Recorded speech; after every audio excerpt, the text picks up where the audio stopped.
The 48 Laws of Power.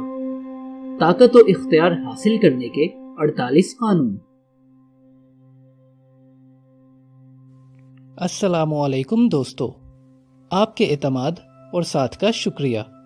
ہم پر امید ہیں کہ آپ کی یہ حوصلہ افزائی مستقبل میں نہ صرف برقرار رہے گی بلکہ اس میں اضافہ بھی ہوگا. ادب سرائے ایک کاوش ہے دنیا کے بہترین لٹریچر کو آپ کی اپنی زبان میں آپ تک پہنچانے کی. یہ تحریر سنانے سے پہلے میری آپ سے گزارش ہے کہ ہمارے چینل کو سبسکرائب کریں تاکہ یہ اور اس جیسی بہت سی تحریر آپ تک پہنچ سکیں. شکریہ. ادب سرائے. ادب سرائے. The 48 Laws of Power.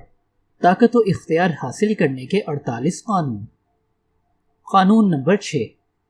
ہر قیمت پر توجہ کا مرکز بنیں. Quote attention at all costs. پیغام: ہر چیز کی پرکھ اس کی ظاہری کیفیت اور حالت سے ہوتی ہے. جو چیز نظر نہ آئے اس کی کوئی اہمیت نہیں ہوتی. اپنے آپ کو ہجوم میں کھونے مت دیں اور نہ ہی غفلت کے اندھیروں میں گم ہونے دیں. ہر قیمت پر دوسروں سے منفرد اور ممتاز رہیں.